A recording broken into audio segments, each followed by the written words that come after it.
everybody, how's it? Aloha. Okay, Throwback Thursday's done. Phil Collins, I love that song. It was an important part of my soundtrack of life. But what I love is check out the comments on that. There's kids who are now like in their 30s and stuff who go, yeah, my dad used to play that, or would be, you know, and that's what the soundtrack of life is all about. That's why I'm excited for the Throwback Thursday series, is because a lot of the, you know, more recent generations that are hanging out here on this journey with me, remember that as a kid. And it brings back, it evokes all those memories. And that's what music's about. That is the power of music. It's just insane. Anyhow, all right, we're doing back into the prog rock run here. And moving forward, my friend sent me this, says, dude, you got to hear this. This is exactly what I thought you would have written back in the day. And I was like, I shall listen. Chimp Spanner, Mӧbius Part 1. So I'm sure there's a couple parts to this. If this is breaking in a series of songs, I don't know. He just sent me this link.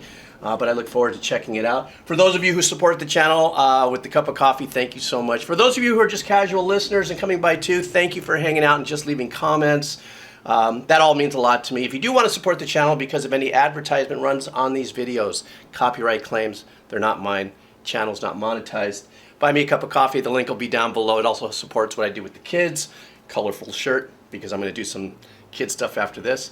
And I also have a link for this video below, as well as any merchandise or Spotify to support the artists, the band, the record company, the musicians, and everything. So let's do this. Chimp Spanner, Mӧbius Part 1. All right.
Okay, I'm probably stopping in a crucial turnaround point here.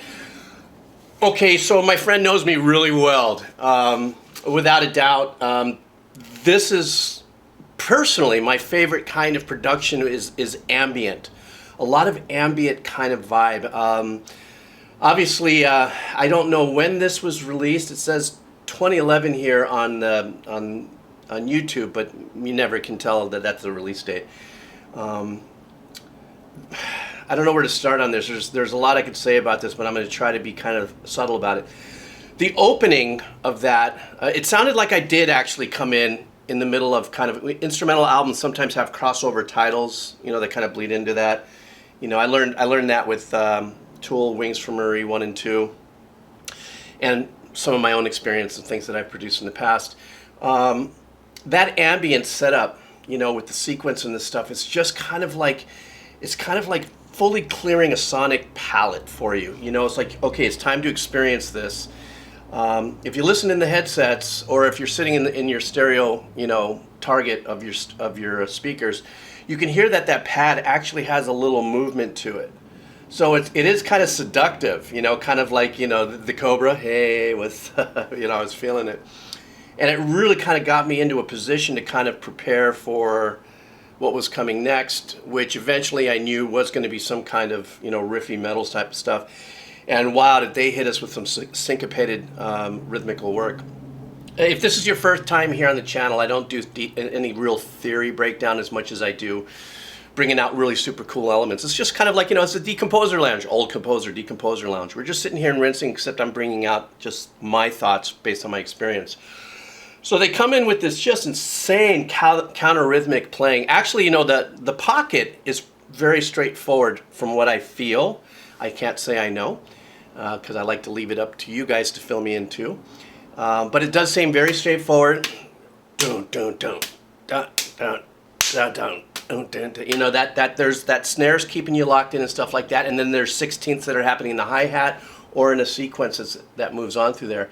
Now that they drill you down and get you locked into some of the rhythmical patterns, they are using, or he, or I don't know if it's a band or a single person, are using what I call pre-chorded drones. So in other words, there's pads you can call up. If you hold down one note, it could be like a major 7 or something like that. But if you move it down, that major 7 blocks out into each key. Excuse me. So that sounded really, really super cool as an ambient effect. And it also gives you such wide width on that. So the chord changes, you saw me kind of go, okay, I'm feeling that. And that kind of brings you out in a safe zone around what I consider the scale bubble. So if you're in a scale or you're in a key and there's some stuff that goes outside of that slightly, that actually does, that actually tonally does have a part in the scale or the key that is being played, sorry. So it kind of gives you that like, whoa, where am I going with this? How am I going to come around in this? How am I going to resolve this kind of vibe? I fully love that. Now what I just heard is as the lead was coming in, if it was a lead, this could have been a secondary sub melody arrangement. I loved how it was tucked back in the mix. Now, once again, I don't know that that's the lead, if that is the intentional lead, and if they did that, I love how that is in the mix. And for me, as a composer and an orchestrator and stuff, it's always about a complete body of work. And even though, let's just say, there's an instrumentalist doing something, it is about the instrumentalist, celebrating their musicianship and their composition and skill set. But I like to keep the mix pretty, I don't want to shove that in your face, because there's just as much as intense work being done on the arrangement and the composition and the performance of the other musicians, or just the performance of the work. And I'm just that way about it. That's why this whole Decomposer Lounge journey is not about an individual in a band. It's about that experience for you, the pure listener, as a whole, and why it works. Why do you like it so much? Anyhow, I thought I was going to say something just a little bit, but you know me, blah, blah, blah. Good coffee. All right.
got to come up for air here. I know it looked like we're at the close to the end of it, and I'll go back a little bit. But God, who's the drummer? Just so cool, his arrangements and stuff like that. You know, one of the things with the drums in complex arrangements that I feel, I definitely don't know, because knowing means that's the end of the education, you know, journey. Like, I know, it can't be anything else. He gave us so many opportunities to lock on to the tempo. Whether it's just a or he's doing hi-hat work, or he's doing this bell ride work. He's always giving us a point of center with the tempo, being that it doesn't seem to be meter change. And I say that in a safe zone. When I say that, I like to put myself in a gray area just in case I'm wrong, because I don't mind being wrong. You guys just straighten me out. That is such an intricate part of being a drummer, is they decide how they're going to make you feel as the listener when it comes to intricate arrangements like this. You know, they don't have to square off on something or do something like that to keep it, you know, interesting. The kick sound, geez, the kick sound is just like right here. It's just right in here, nice, and it lives in a great place in the mix. Excuse me. And also in this last little passage that we just heard, I loved how the guitar really squared off in its tempo. You know, it really locked in there. There wasn't a lot of, like, you know, in and out kind of syncopated arrangement in that. And what my experience in this is whole, in the fact that with all the ambiance, that beautiful turnaround where there's the light, clean guitar playing there, you know, going in and out of these chords here.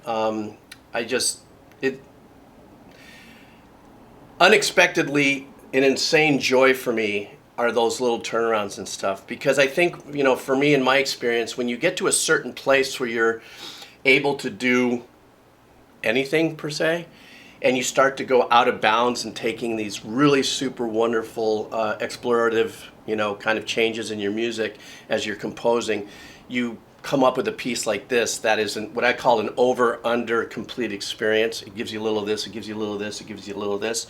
But since we're listening to, you know, mostly, you know, prog rock, metal, progressive, ambient metal, new metal, math metal, I'm learning all the new genres. Doom metal, doom death metal, black metal. That this has just everything in here for me in my experience. So I'm going to go back a little bit, and then I'm going to shut up for the rest of this. And then I'll say my adieu at the end.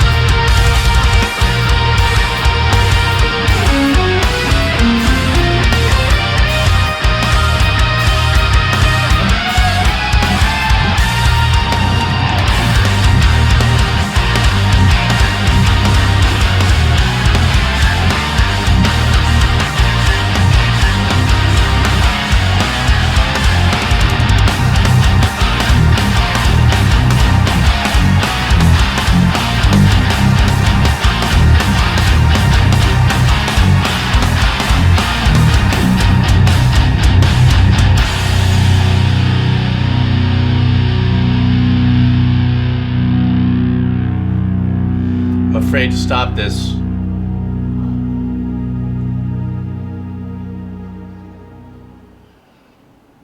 Wow. That was just insane, man. That was just an incredible production. What a great way for me to kind of revamp back up into our journey here from, you know, the stuff I just got to doing some ska and some pop and contemporary music, which I'll still continue to do, but this is the stuff that makes it all work for me, you know, and you know, you guys sharing it with me. I mean, come on. I mean, I would not have ever heard 80% of these bands had you guys not shared it with me. And so that being said, extremely sick experience for me with Chimp Spanner here. Once again, that link for the song without me yapping over it is going to be down below, along with their Spotify and any merch and music I can find to help support them.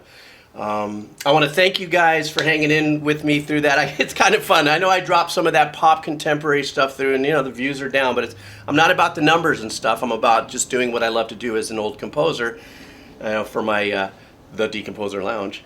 And just because I love metal and everything below, as a composer, my ears, the way it dissects songs and stuff like that, I like to just show some love throughout all the genres, be it cultural, pop, rock, things we've already talked about. Thank you guys for the support. Thank you guys. If you've already bought me a cup of coffee, you guys have no idea how much that means to me. I can't tell you that when people actually take the time to leave comments or buy coffee, that's valuable. That's your time, and I'm so grateful that you guys, are taking the time to watch or comment or like or dislike. I don't care what it is. All the energy is good for me. And so I have one more coming tonight to continue on this trajectory so that I can hit you guys hard tomorrow. And then I'm going to take a few days off again, or maybe not. Sometimes I get bored. All right, guys, take it easy. Aloha. All right.